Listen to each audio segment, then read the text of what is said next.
Hi అండి, అందరికీ నమస్తే. వెల్కమ్ టు అమ్మమ్మ గారిల్లు. ఎలా ఉన్నారు మీరందరూ? మేమైతే బాగున్నామండి. ఈరోజైతే సండే కదా, మేమైతే గుడికి వచ్చామండి. చెప్పాను కదా ఇంతకు ముందు కూడా ఒక వీడియోలో, ఎల్లమ్మ గుడికి ఆదివారం అయితే కంపల్సరిగా వెళ్తానండి. ఎందుకంటే మేము నమ్మాము, అందరూ కూడా అలాగే నమ్మాలి. ఈ నమ్మకం మాత్రం మనం నమ్మాలి, కానీ మనస్ఫూర్తిగా మన నమ్మకం అయితే ఎక్కడికి పోదండి. అది మాత్రం వాస్తవం. ఆ తల్లి నమ్మిన వారికి కొంగు బంగారం అయ్యి మనకైతే మంచి జరిగిద్దనే చెప్పాలి.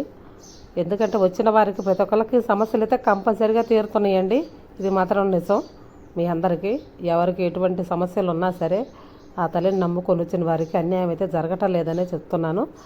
ప్రతి ఆదివారం అండి కంపల్సరీగా జనాలు అయితే ఇప్పుడే చూడండి, ఇప్పుడే గుడికి అయితే రావడం అయితే స్టార్ట్ అయ్యారు. ఈ ఎండలకి అక్కడ నించోడానికి నీడ ఉండదని చెప్పి ఈ మధ్య రేకుల షెడ్ లాగా అయితే వేయించారనమాట. అంటే వాళ్ళకి అనుకున్న కోరిక తీరింది కాబట్టి అమ్మవారికి అలాగైతే నలుగురు కూర్చోడానికి నీడనైతే ఇచ్చారు. మీ అందరికీ నచ్చిద్దని అనుకుంటున్నాను. చూడండి, నచ్చితే లైక్ చేయండి, షేర్ చేయండి, కామెంట్ చేయండి.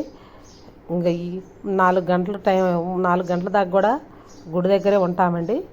వచ్చిన వాళ్ళకి ఆకలితో ఉండకుండా ఇక్కడైతే ఎంతమంది అయితే వస్తారో అంతమందికి భోజనాలు అయితే వండుతున్నాము. ఎండైనా సరే గుడికి అయితే కంపల్సరీగా నమ్మిన వాళ్ళు ఖచ్చితంగా వస్తున్నారండి. నమ్మకాన్ని అయితే ఒమ్ము చేయదు ఆ తల్లి. బాయ్.